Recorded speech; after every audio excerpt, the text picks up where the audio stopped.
Assalamualaikum warahmatullahi wabarakatuh. Sebelumnya terima kasih telah menonton video saya.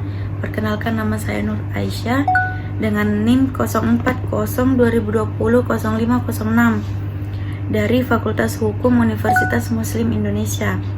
Dalam video ini saya akan membawakan materi hukum acara pidana kepada dosen saya yang terhormat Pak Dr. Andi Istiqlal As-Saad, sarjana hukum, magister hukum, dan sekiranya orang yang menonton video ini mohon maaf jika ada beberapa materi yang salah atau keliru, sebab di sini saya juga masih dalam proses pembelajaran.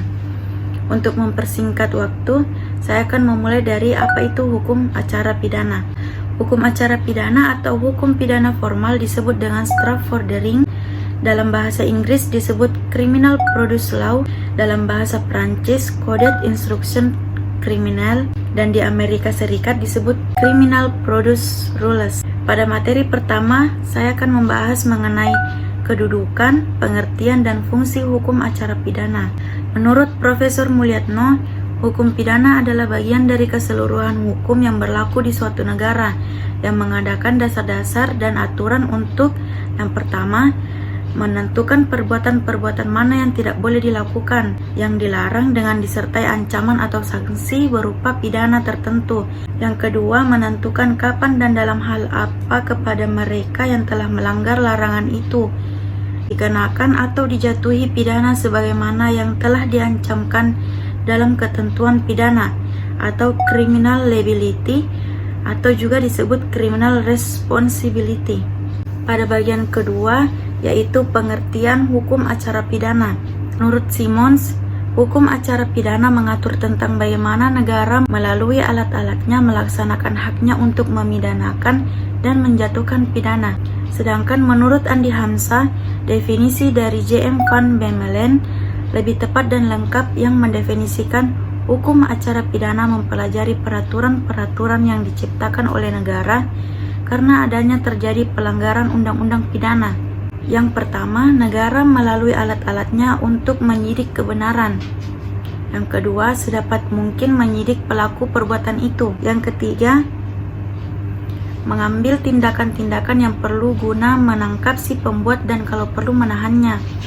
Yang keempat, mengumpulkan bahan-bahan bukti yang telah diperoleh pada penyidikan kebenaran guna dilimpahkan kepada hakim dan membawa terdakwa ke depan hakim. Yang kelima, hakim memberi keputusan tentang terbukti tindak perbuatannya yang dituduhkan kepada terdakwa dan untuk menjatuhkan pidana atau tindakan tata tertib.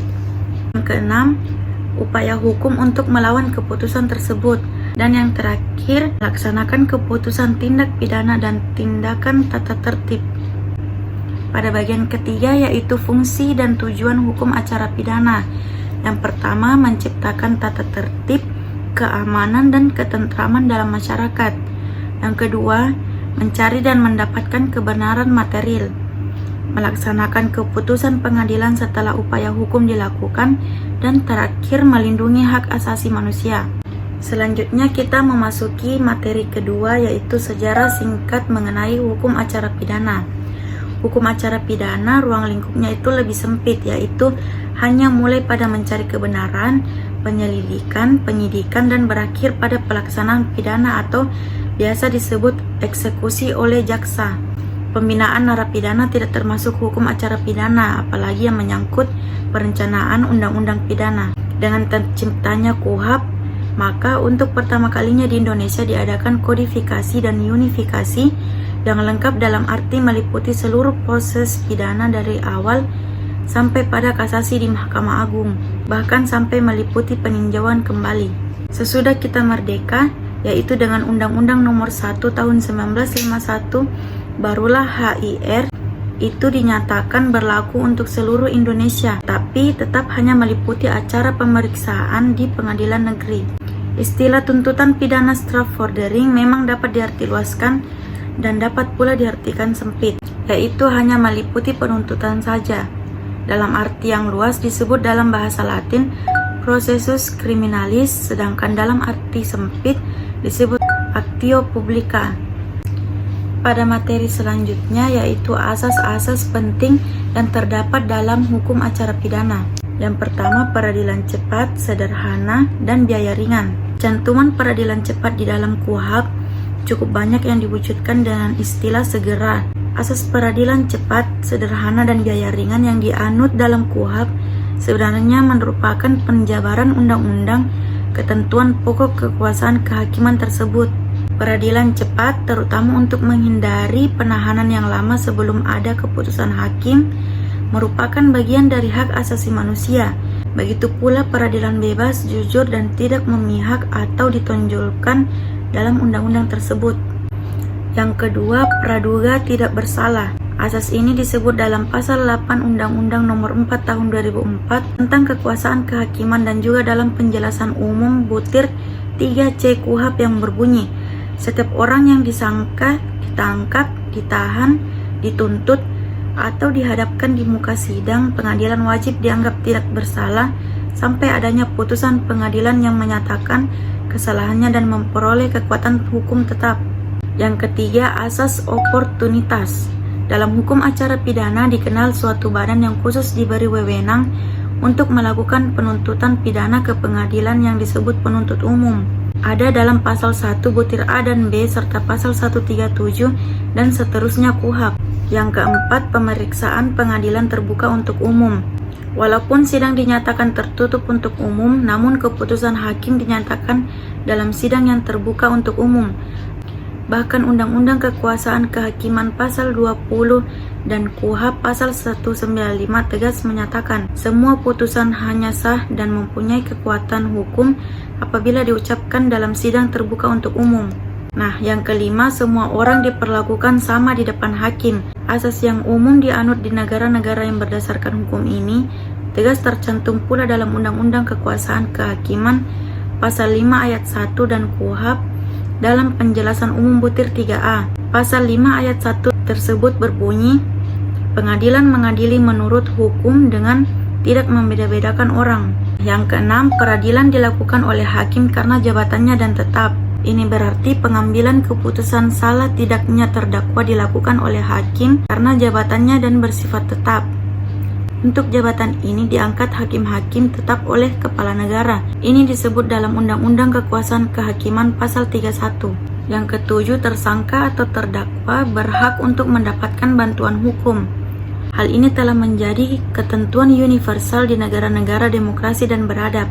Dalam The International Covenant on Civil and Political Rights, di mana berbunyi diadili dengan kehadiran terdakwa, membela diri sendiri secara pribadi atau dengan bantuan penasihat hukum menurut pilihannya sendiri, diberitahu tentang hak-haknya ini jika ia tidak mempunyai penasihat hukum, dan ditunjuk penasihat hukum untuk dia jika kepentingan peradilan perlu untuk itu. Dan jika ia tidak mampu membayar penasihat hukum, ia dibebaskan dari pembayaran. Yang kedelapan, asas akusator dan inkisitor, di mana kebebasan memberi dan mendapatkan nasihat hukum menunjukkan bahwa dengan KUHP telah dianut asas akusator itu. Ini berarti perbedaan antara pemeriksaan pendahuluan dan pemeriksaan sidang pengadilan pada asasnya telah dihilangkan. Yang kesembilan, pemeriksaan hakim yang langsung dan lisan. Yang kesembilan, pemeriksaan hakim yang langsung dan lisan.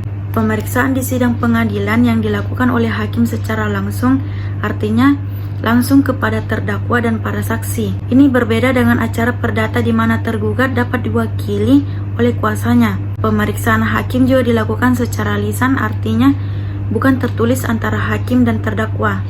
Pada materi terakhir yaitu tersangka atau terdakwa dan hak-haknya. Sebelumnya saya ingin menjelaskan mengenai definisi tersangka. Tersangka adalah seorang yang karena perbuatannya atau keadaannya berdasarkan bukti permulaan patut diduga sebagai pelaku tindak pidana. Ini dijelaskan pada butir ke-14 di dalam KUHP. Sedangkan terdakwa adalah seorang tersangka yang dituntut, diperiksa, dan diadili di sidang pengadilan. Terdapat di butir 15 dalam KUHP. Seseorang dapat dinyatakan sebagai tersangka saat terkumpulnya sekurang-kurangnya dua alat bukti.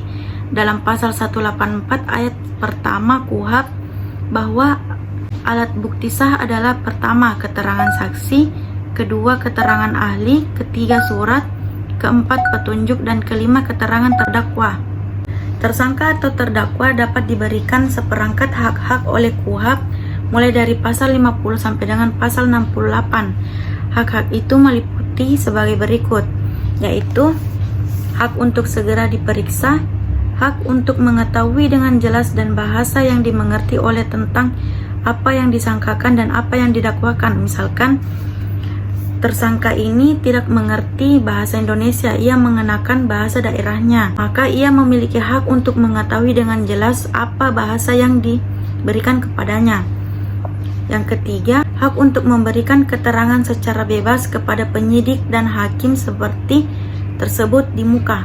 Hak untuk mendapat juru bahasa, hak untuk mendapat bantuan hukum pada setiap pemeriksaan, hak untuk mendapat penasihat hukum, tersangka atau terdakwa yang berkebangsaan asing untuk menghubungi dan berbicara dengan perwakilan negaranya, hak untuk menghubungi dokter bagi tersangka atau terdakwa yang ditahan, hak untuk diberitahu kepada keluarganya atau orang lain yang serumah dengan tersangka atau terdakwa yang ditahan untuk mendapat bantuan hukum atau jaminan bagi penangguhannya, dan hak untuk berhubungan dengan keluarga. Hak untuk dikunjungi dengan sanak keluarga yang tidak ada hubungannya dengan perkara tersebut. Hak tersangka atau terdakwa untuk berhubungan surat menyurat dengan penasihat hukumnya. Hak tersangka atau terdakwa untuk menghubungi dan menerima kunjungan kerohanian. Hak tersangka atau terdakwa untuk mengajukan saksi dan ahli. Hak terdakwa untuk menuntut terhadap hakim yang mengadili perkaranya. Di samping hal tersebut yang saya sebutkan tadi, masih ada hak-hak tersangka atau terdakwa lainnya seperti di bidang penahanan, penggeledahan, dan lain-lain. Sedikit tambahan pada materi terakhir, yaitu golongan pelaku tindak pidana. Yang pertama, plager atau pelaku. Pelaku merupakan orang yang melakukan perbuatannya sendiri, yang mana perbuatannya tersebut memenuhi perumusan delik. Delik sendiri yaitu tindak pidana. Yang kedua, downplager atau yang menyuruh melakukan. Seseorang tidak melakukan suatu perbuatan sendiri, melainkan perbuatan terjadi dengan menyuruh orang lain untuk melakukan. Seperti misalnya menggunakan perantara orang lain, dan yang digunakan sebagai perantara tersebut di depan hukum tidak dapat dimintai pertanggungjawaban. Yang ketiga, medepleger atau orang yang turut serta melakukan tindak pidana. Syarat-syarat medepleger yaitu secara sadar melakukan kerjasama melakukan tindak pidana. Kerjasama perbuatannya untuk melakukan hal dilarang oleh undang-undang. Pelaksanaan perbuatan yang dilakukan secara bersama-sama menimbulkan telah selesainya delik yang bersangkutan. Yang keempat, uitloker atau penganjuran, di mana orang yang menggerakkan orang lain untuk melakukan suatu perbuatan. Dalam praktiknya, penganjur berbeda dengan orang yang menyuruh lakukan. Penganjur menggunakan orang lain menggunakan sarana yang ditentukan oleh undang-undang secara limitatif, sedangkan menyuruh lakukan menggerakkan orang lain menggunakan sarana yang tidak ditentukan. Yang kelima, medepledge atau pembantuan.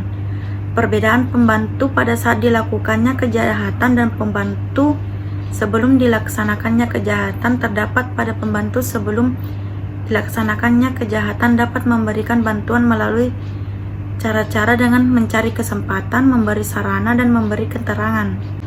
Mungkin sekian, hanya itu materi yang dapat saya jelaskan pada video ini. Kurang lebihnya mohon dimaafkan karena saya juga masih dalam proses pembelajaran.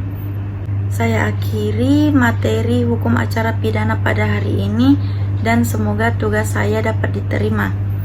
Billahi taufik wal hidayah. Wassalamualaikum warahmatullahi wabarakatuh.